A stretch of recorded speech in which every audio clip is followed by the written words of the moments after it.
El Faro del Emprendedor, episodio 2.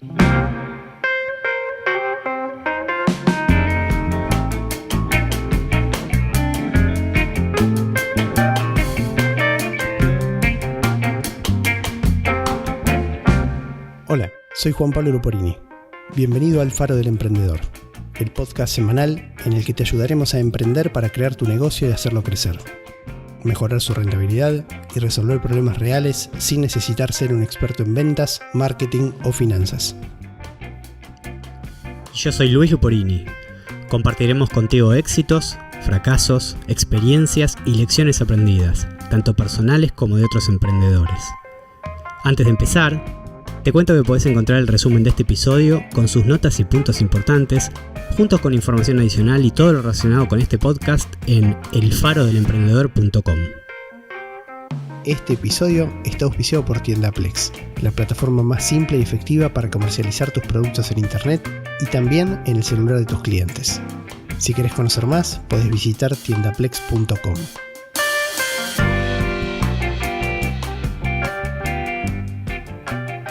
En el episodio de esta semana queremos hacer un repaso de la historia reciente de los negocios, en particular de aquellos que tienen mucho que ver con el comercio electrónico, con lo que hoy conocemos como comercio electrónico.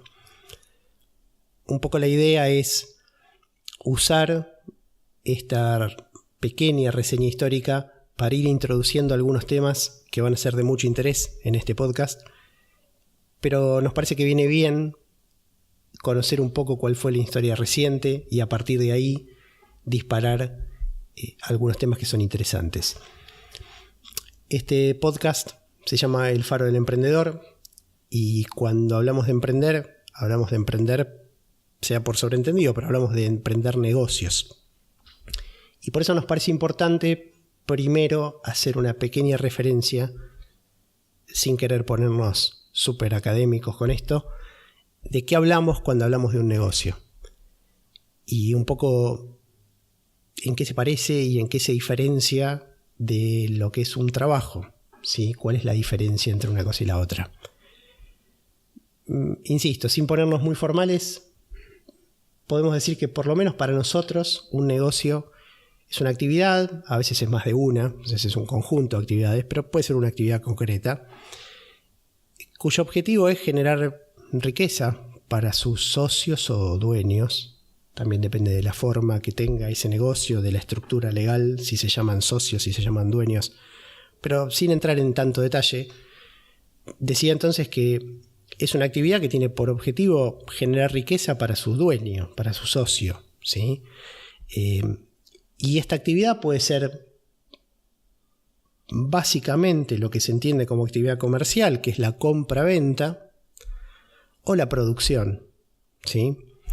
Y esta producción o esta compra-venta puede ser en principio de bienes o de servicios o de ambas cosas.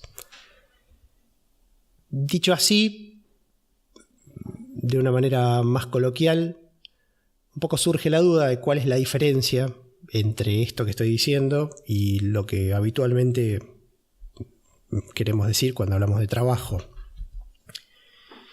Bueno, acá hay muchas corrientes de opinión. Vamos a un poco contar cuál es la nuestra que compartimos con Luis. Y entendiendo que hay zonas grises, ¿no? Hay algunos trabajos que tienen varias cosas de negocio, y hay negocios que tienen mucho de trabajo. Pero si uno se abstrae un poco de esas zonas grises, podemos ver ciertas características que tienen unos y otros. Y a nosotros nos parece que la diferencia más importante entre un negocio y un trabajo es que en el trabajo, más allá de la forma que tenga y cómo esté estructurado formalmente, lo que uno está, entre comillas, vendiendo, ofreciendo, en última instancia siempre es tiempo, ¿sí? Quien tiene un trabajo tiene una relación más o menos directa entre la retribución que percibe y la cantidad de tiempo que asigna a ese trabajo. Es muy posible que se nos ocurran excepciones y, como digo, las zonas grises existen, y hay muchos negocios en donde eso también ocurre. Pero en principio un negocio, estas actividades que mencionábamos y que les ponemos el título de negocios, tienen al menos la posibilidad que en una instancia de crecimiento esa relación entre tiempo aportado y ganancia, retribución, riqueza obtenida, etc., sea un poco mejor si el negocio crece, o sea que la relación entre el tiempo y la retribución mejore para el dueño, que lo que ocurre con un trabajo. Si un negocio crece, puede ser que dedicando la misma cantidad de tiempo se obtenga una riqueza mayor, o que dedicando un poco más de tiempo la riqueza crezca aún más. Vamos a ir viendo ejemplos de estas situaciones, pero lo podríamos resumir en decir que en principio el multiplicador del negocio es variable, es decir, respecto de cómo se relacionan la riqueza obtenida y el tiempo dedicado. Entonces, habiéndonos puesto más o menos un marco de referencia para lo que entendemos como negocios, Luis va a empezar a contarnos un poco de la evolución, como decía hace unos minutos, de los negocios, principalmente respecto de lo que son los soportes electrónicos y cómo se han ido modificando los negocios en el último tiempo con la introducción de la tecnología. Luis. Bueno, gracias Juan, excelente. Lo que vamos a tratar de hacer es repasar un poco aquellos hitos históricos que han marcado o han dejado su sello. Decidimos tomar la referencia de comenzar a partir de la segunda mitad del siglo XX. Podríamos ir mucho antes, pero bueno, tampoco queremos que sea algo tan detallado. Y sí nos queremos enfocar en lo que hoy en día consideramos que es el factor más determinante en cualquier emprendimiento o negocio que uno quiera comenzar o hacer crecer.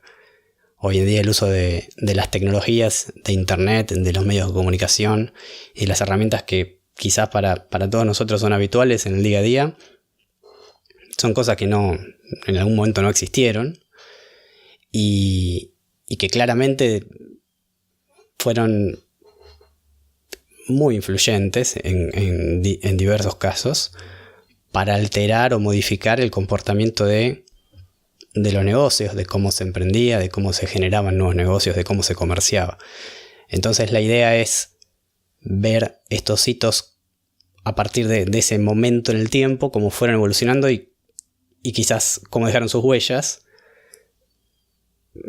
para comprender, en definitiva podemos resumirlo en que los dos compartimos esta visión con Juan. Pensamos que hoy, la actualidad es un escenario ideal que tiene infinidad de posibilidades para que alguien emprenda, para que alguien cree un negocio, para que alguien quiera empezar con algo propio. La situación en la que nos encontramos hoy es mucho mejor que lo que era hace 50, 70 o incluso 100 años. Y esto se debe principalmente a las herramientas y los medios de comunicación soportados principalmente sobre internet. Entonces, como creemos que eso es disruptivo, por eso vamos a empezar a recorrer esos hitos en la historia. El primer hito que podríamos decir que es un hito destacable, digamos, sucede en el año 1948, con lo que es el comienzo de lo que se dio en llamar el intercambio electrónico de datos, por sus siglas en inglés EDI, ¿sí?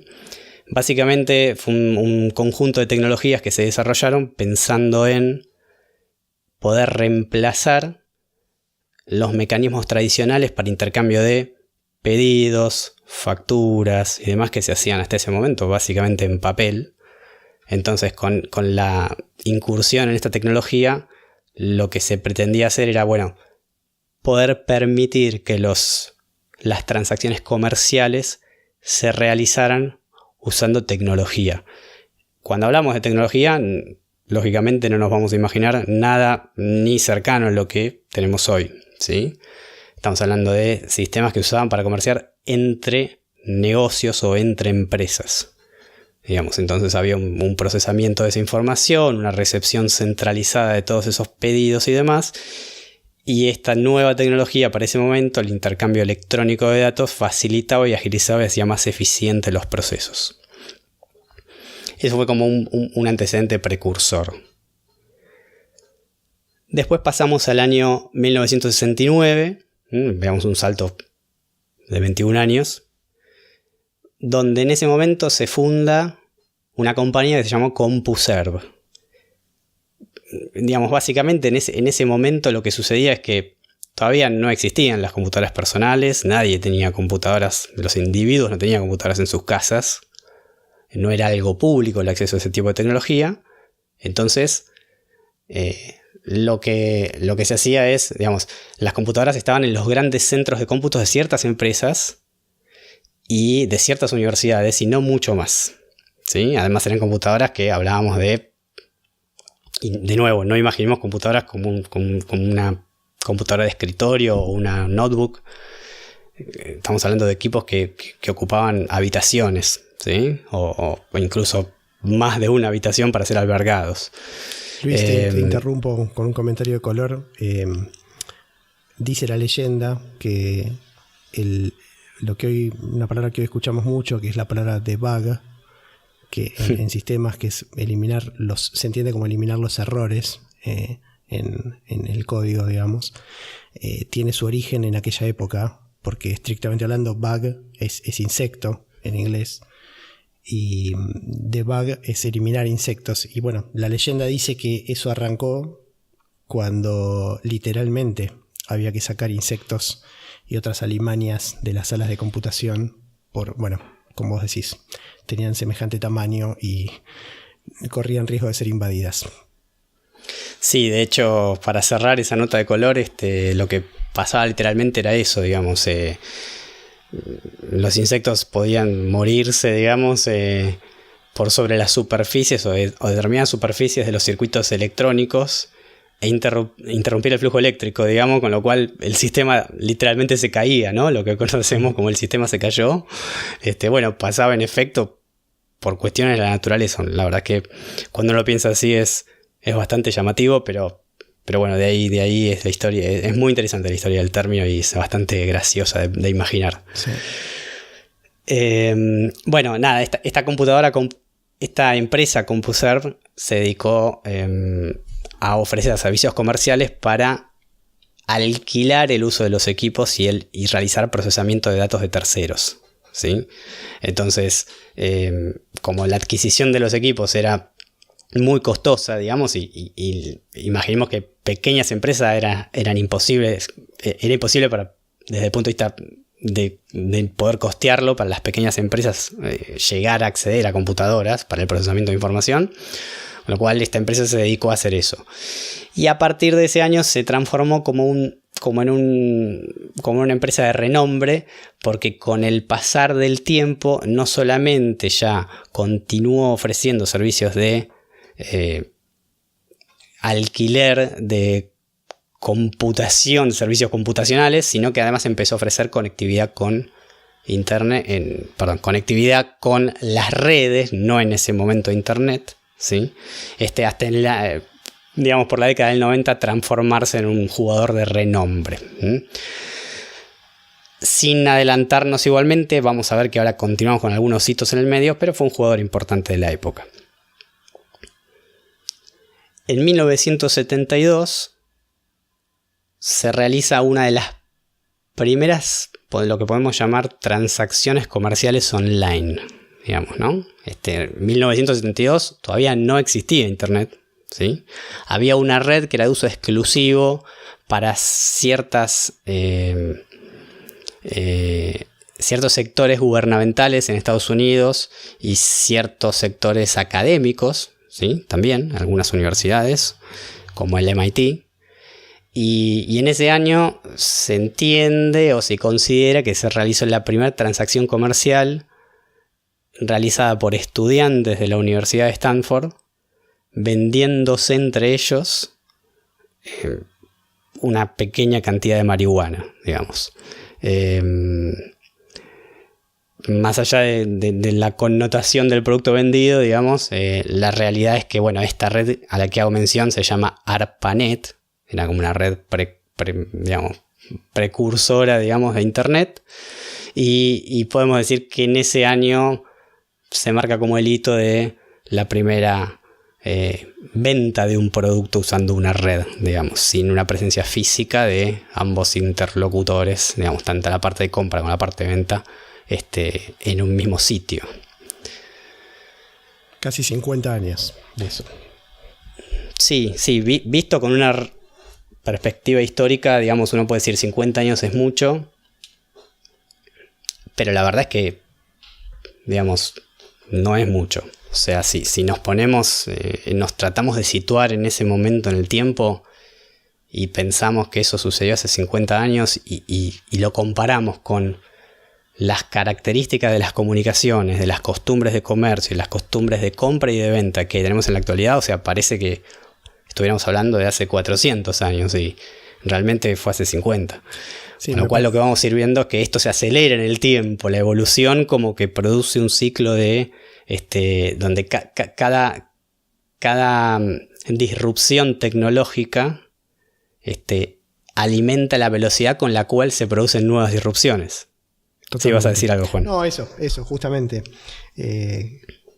Uno creo que tiene tendencia, los seres humanos tenemos tendencia a ver las cosas linealmente. Y lo que pasa es eso, que la velocidad fue variando. O sea, no solamente se fueron produciendo avances tecnológicos a una cierta velocidad, sino que esa velocidad se fue incrementando. Entonces, tenemos tendencia a luego extrapolar esos hechos linealmente, y en realidad no fue así. Ya seguramente cuando cuentes algunos de los eventos más recientes, a mí por lo menos me pasa que uno piensa, pero no puede ser nada más que 10 años, 15 años de esto. Y bueno, sí, pasa esto. Pero digo, bueno, menos de 50 años para la primera transacción electrónica. Sí, aún sin internet, ¿no? Sin internet, sí. Sí, es bastante llamativo. Sí, ARPANET fue una de las grandes redes que compusieron a la primera red de redes, digamos, ¿no? Como se deben llamar Internet de entrada, que hoy en día todavía a veces se la menciona así. Fue uno de los grandes jugadores, así que es un antecedente súper válido. Sí. Bueno, ahora nos vamos al año 1979 y nos encontramos con un inventor inglés que se le da el crédito por, podríamos decir, ser como el predecesor del comercio online, ¿sí? O la compra online, si queremos, ¿sí? Este hombre, lo que cuenta un poco la historia, después, bueno, uno sabe que no estuvo en... Bueno, yo nací en ese año, digamos, con lo cual no puedo validarlo el hecho, me limito a lo que dice la historia, pero bueno, la realidad es lo que dice es que este hombre se dirigía al supermercado con su esposa y un perro labrador que tenía, y que la verdad que era algo que no le gustaba para nada hacer, digamos, lo considera una pérdida de tiempo, y que bueno, pensando cómo resolver su problema de pérdida de tiempo por ir al supermercado, se le ocurre inventar una integración entre las tecnologías existentes en ese momento, que consistían de la televisión, una computadora para realizar ingreso de información, digamos, de deseos de compra de alguien, digamos, y una línea telefónica, digamos. Y con esas tres cosas, digamos, este hombre creó el primer sistema quizás que se dio en llamar un sistema de televenta, ¿sí? Que permitía realizar compras a distancia sin estar físicamente presente sin estar en la misma ubicación física, comprador y vendedor. Esto después digamos ya en el año siguiente, en el año 1980, se empezó a vender para el comercio entre empresas principalmente en Europa, en el Reino Unido, en Irlanda y en España. Así que digamos que fue como el precursor de el teleshopping, la televenta sistematizada. No sé si lo mencionaste, Luis, es Michael Aldrich, el señor. Exactamente, Michael Aldrich, inventor inglés, que se destaca por comenzar con esto en el año 1979.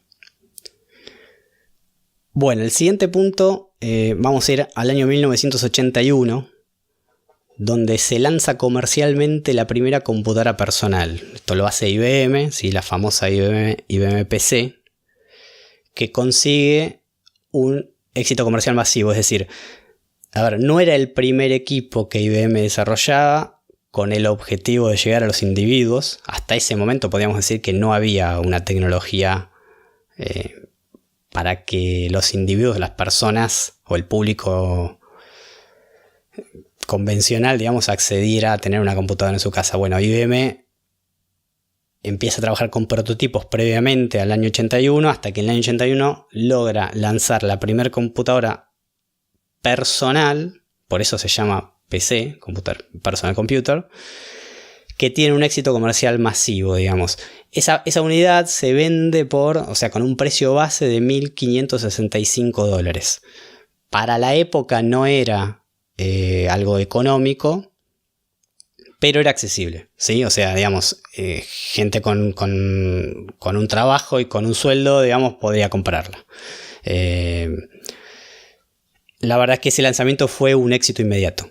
Sí, era algo pequeño, liviano, se podía transportar fácilmente, insisto, poniéndolo en el contexto de esa época, digamos, si comparamos lo que pesaba una computadora de ese año con una en la actualidad, o sea, nos va a causar gracia, digamos. Pero en contraste con lo que eran las computadoras que ocupaban dormitorios completos o habitaciones completas, era algo bastante disruptivo, digamos. Con lo cual IBM tiene un éxito muy importante con ese lanzamiento.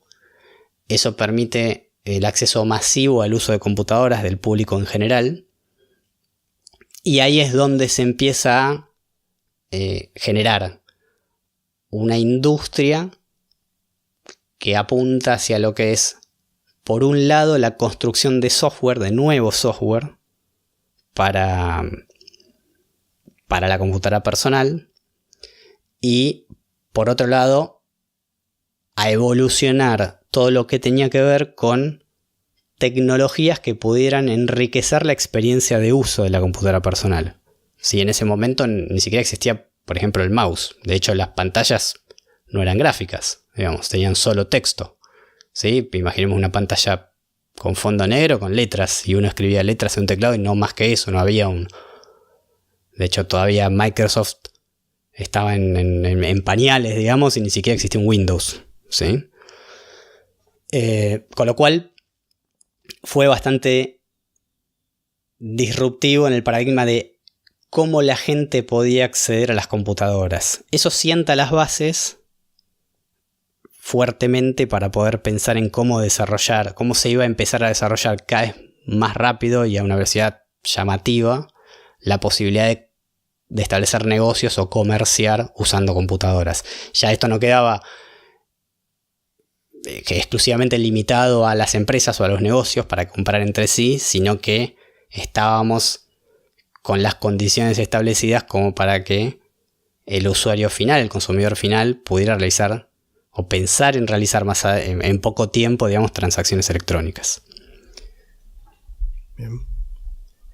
Bueno, después pasamos ya al año 1982, donde nace un grupo que se llamaba, por sus siglas en inglés, B SE, Boston Computer Exchange.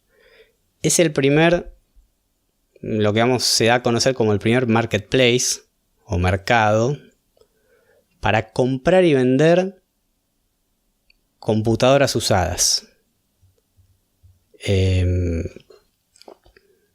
Lo cual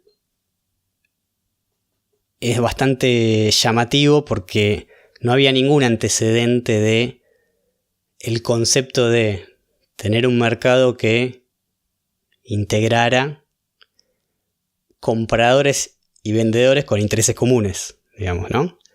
Sí lo existía en el mundo físico, es decir, tiendas donde había no sé, artesanos, donde había proveedurías y demás. Eso era común y era una práctica convencional, digamos, las podríamos encontrar en cualquier parte del mundo. Sin embargo, pensar en un mercado electrónico en donde pudiéramos juntar vendedores y compradores, en particular en este caso, de computadoras y piezas de computadoras usadas, fue algo bastante disruptivo en la historia.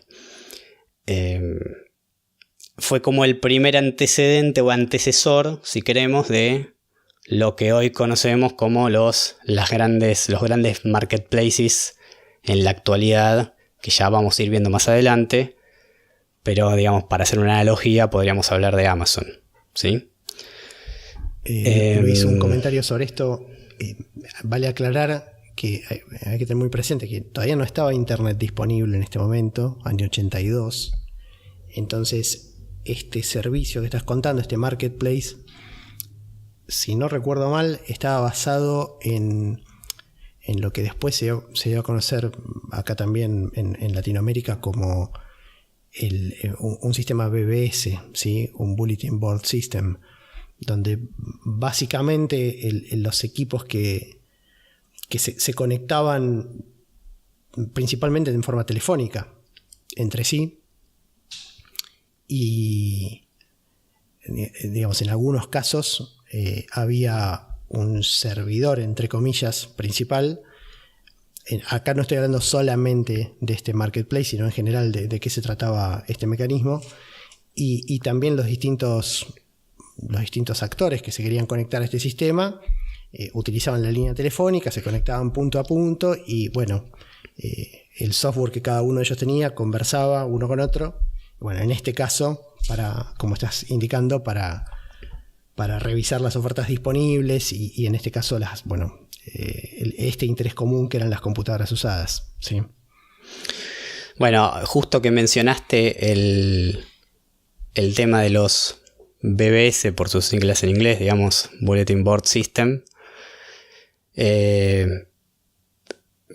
me disparaste el recuerdo, digamos, que justamente en mi experiencia personal, cuando yo era adolescente, durante los años 90, decidí montar en casa un sistema soportado sobre esa tecnología. En ese momento, en la Argentina, las computadoras recién comenzaban a llegar con un cierto delay o lag con respecto a los tiempos que llegaban a países como Estados Unidos o a España o a Francia o a Inglaterra. Y en ese momento todavía, si bien no me quiero adelantar, digamos, pero si bien Internet estaba dando los primeros pasos, la realidad es que todavía no estaba establecida como un mecanismo de comunicación o intercomunicación masificado en Argentina, con lo cual lo que sí se conocía era esta tecnología que ya venía desde los años 80, que se llamaba BBS, que permitía conectar computadoras, como dijiste bien vos, una con la otra a través de una línea telefónica. Es decir, alguien usaba su línea telefónica conectada a su computadora para llamar a una segunda computadora a la cual se quería conectar, que iba a estar en otro domicilio, en una casa particular, en una universidad, en donde fuera, y usaba esa línea telefónica para conectarse puntualmente al destino de la computadora a la cual quería acceder para obtener información de lo que fuera, ¿sí? Servicios,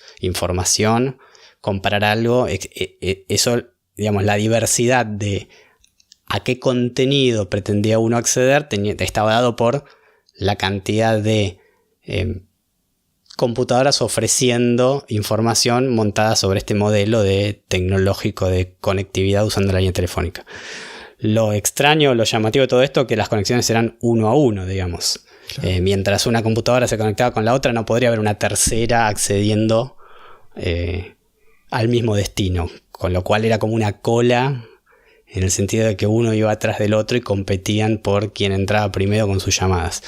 A raíz de esto, bueno, yo decidí montar en mi casa. En ese momento vivíamos en la casa familiar en Buenos Aires y justamente como esto dependía del uso de una línea telefónica y yo era un adolescente que estaba estudiando, era imposible pensar en que yo costeara el abono mensual de una línea telefónica para poder montar este servicio, que además ni siquiera era lo había generado con intenciones comerciales, sino con intenciones de aprender, con lo cual cualquier gasto que fuera a hacer exclusivamente tenía que ver con perder dinero, básicamente, ¿sí? Que derivaba en aprendizaje, y eso lo valoro, digamos. En el tiempo creo que fue como una de las primeras cuestiones que me aportó mucho conocimiento. Bueno, la cuestión es que decidí usar la línea telefónica de nuestra casa, de la familia. Pero claro, esto implicaba que si alguien con una computadora se quería conectar a los servicios que yo ofrecía con la mía, a la información que yo ofrecía con mi computadora, iba a usar la línea telefónica. Y si se estaba usando la línea telefónica, no solamente un tercero con otra computadora no iba a poder acceder al servicio, sino nadie iba a poder usar la línea telefónica para hablar. Es decir, ni nadie de mi familia podía llamar a quien quisiera, ni nadie desde el exterior podía llamar a mi casa. Consecuentemente, dado el impedimento, decidí montar el servicio en un horario en donde la línea telefónica no se iba a usar habitualmente, es decir, desde las 10 de la noche hasta las 6 de la mañana. Sí, habría que aclarar que en realidad estaba configurado para que hubiera un par de rings del teléfono para poder atender manualmente antes de que atendiera el módem, lo cual hacía que en esos horarios atípicos, 2, 3, 4 de la mañana, muchas veces el teléfono sonara, despertando a alguno de los integrantes de la familia hasta que el equipo de Luis atendía. Pero bueno, una nota de color simpática. Bueno, fue una etapa bastante enriquecedora en lo personal, bastante molesta para el resto de la familia, con algunas noches con sueño interrumpido, y hasta que, bueno, en algún momento, como todo intento de emprendimiento adolescente sin fines de lucro, en general tiene poca vida de duración. Creo que en este caso no fue más de un año, y decidí dar de baja el servicio. A colación de esto, lo que ocurrió los años siguientes fue que, como había hecho un trabajo razonable de difusión de mi número de teléfono y mi servicio en diferentes publicaciones y listados que concentraban a los servicios de BBS disponibles en la ciudad, bueno, por los siguientes 2 años por lo menos seguimos recibiendo llamadas a las 3 o 4 de la mañana despertándonos, sin claramente una computadora que atendiera, con lo cual alguien se despertaba, atendía el teléfono y decía que el servicio no estaba disponible. Pero bueno, sirvió para aprender, y para aprender qué cosas se deben hacer, qué cosas no, digamos, y ganar muchos conocimientos. Bien. Después ya vamos a hacer un salto más grande al año 1991.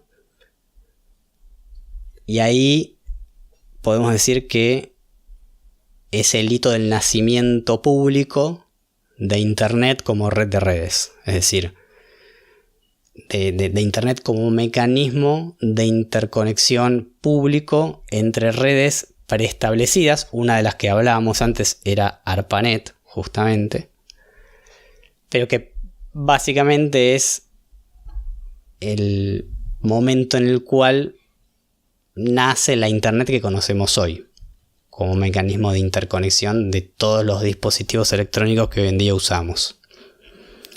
Y esto se hace, cuando digo público, me refiero a público desde el punto de vista del acceso de cualquier persona y desde el punto de vista de la integración mundial, ¿sí? Ahí es donde es importante el concepto de que con el correr de los años previos se fueron desarrollando redes en diferentes geografías del planeta, y en algún punto se logra integrarlas entre sí para que computadoras o tecnologías disponibles en esas diferentes geografías y en esas redes aisladas hasta ese momento pudieran empezar a tener comunicación entre sí.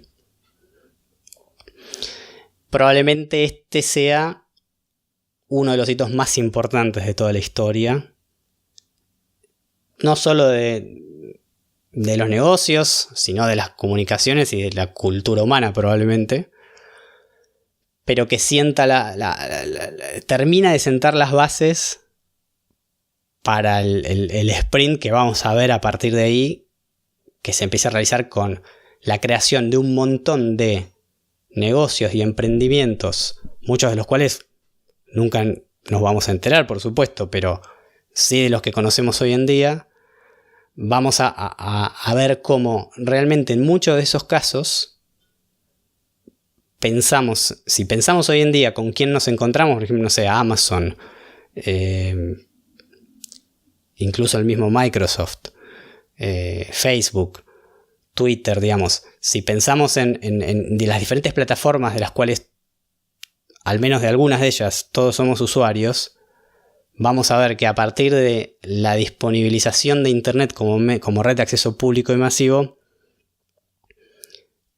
rápidamente empiezan a surgir todos estos nuevos negocios. En muchos casos, incluso los podemos estudiar y ver que se desarrollaron dentro de un garage, o dentro de un dormitorio, y hoy son empresas, son por ahí las empresas más grandes del mundo, lo cual es bastante llamativo, y quizás eso nos permite entender que el emprendimiento en sí mismo no tiene tanto que ver con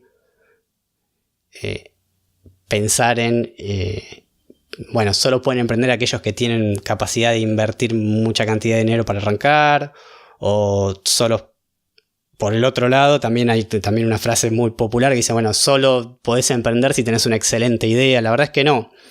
En muchísimos de estos casos, los que nos vamos a encontrar, si lo analizamos con mayor nivel de detalle, es que aquellos emprendedores que han triunfado y hoy en día son quizás dueños o grandes accionistas de grandes empresas, han pasado por muchísimos fracasos, han pasado por proyectos previos al cual tuvieron, al proyecto al cual realmente hoy podemos decir que fue con el cual se los conoce o con el cual tuvieron éxito. Y muchas veces han arrancado desde renunciar de su trabajo y arrancar con un emprendimiento y haber tenido éxito. Y claro, es un poco lo que decíamos en la presentación que hicimos del podcast, ¿no? Que quizás uno cuando ve la foto se imagina, esto es exitoso, o esto salió bien, o esto funcionó, y quizás no se ve todo lo que pasó por detrás. En muchos de estos casos realmente eran personas normales, estudiantes, profesionales que se habían quedado sin trabajo, o que no encontraban la manera de permanecer por mucho tiempo en un trabajo, y finalmente, de uno u otro modo, según la historia que tomemos, vamos a ir viendo que increíblemente han logrado establecerse como quizás compañías dominantes en lo que es el mundo de la actualidad. Sí, creo que estos grandes ejemplos que vos mencionabas tienen una combinación de, por un lado, haber detectado necesidades insatisfechas de los usuarios, problemas a resolver, y además lo han hecho en un mercado que en particular tuvo una explosión descomunal, ¿no? O sea, creo que sean los dos componentes. El primero, de entender cómo uno resuelve problemas a través del servicio o el producto que ofrece, definitivamente es uno de los grandes habilitadores de negocios y de oportunidades, ¿sí? Quizás no es tan fácil encontrar una oportunidad como fue hoy en día, digamos, ¿no? Encontrar una oportunidad como en su momento fue los primeros pasos de Internet, donde todo estaba por hacer, pero sigue siendo válido el hecho de que resolver problemas concretos y encontrar necesidades insatisfechas es, de las mejores inversiones de tiempo y esfuerzo que uno puede hacer para emprender o para hacer crecer un negocio. Sí, definitivamente. De hecho, en la mayoría de estos casos siempre vamos a encontrar, si investigamos un poquito, un ejemplo de una compañía o de un competidor que fue precursor y que a la larga no terminó triunfando. Claro. Lo cual hace aún más llamativo uno se queda quizás con la imagen de, bueno, el primer marketplace que fue o la primera tienda que fue, no fue la primera. Siempre hubo algo por detrás que probablemente no haya tenido el éxito que hubiese sido necesario para quedar en la historia como el primero. Uh-huh. Lo cual es llamativo y esto que decís de las necesidades insatisfechas tiene que ver con algo que después vamos a tratarlo en diferentes episodios, que tiene que ver con una definición de lo que es el nicho o el consumidor el modelo al cual uno le apunta con su emprendimiento, ¿no? La definición de a quién es que queremos servir con nuestro producto o servicio. ¿A quién le vamos a resolver los problemas y qué problema le vamos a resolver? Totalmente. Es un factor muy, muy determinante en cualquier emprendimiento o en cualquier negocio que nos planteemos crear o hacer crecer. Como contrapartida de eso tenemos aquellos emprendimientos o cuestiones que son generalistas, en donde no está definido ese cliente objetivo o ese nicho de mercado al cual estamos apuntando con problemáticas concretas. Cuando eso no sucede, no digo que sea imposible, pero realmente hace muy difícil tener éxito y lograr llegar al objetivo de establecer ese negocio, crearlo o hacerlo crecer. Y como contrapartida, sí, vamos a tener sobrados ejemplos y vamos a ver con mayor detalle en futuros episodios cómo es este tema de la importancia de definir ese cliente o ese nicho objetivo para nuestro emprendimiento, para nuestro producto o para lo que querramos hacer crecer o crear. Totalmente, sí, va a ser un foco importante del podcast.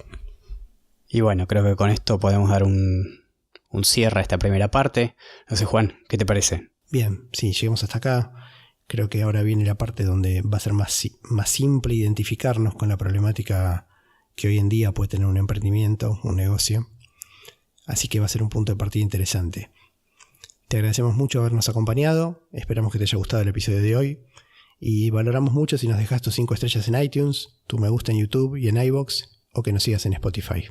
De ese modo nos vas a ayudar a que este podcast siga creciendo. Hasta la semana próxima. Te recordamos que podés encontrar el resumen de este episodio y todo el material relacionado con el emprendimiento y los negocios en nuestro blog, elfarodelemprendedor.com. Podés dejarnos tu consulta o comentario, tanto en el blog como en Twitter, Facebook o YouTube, y con gusto nos contactaremos contigo. Hasta la próxima semana.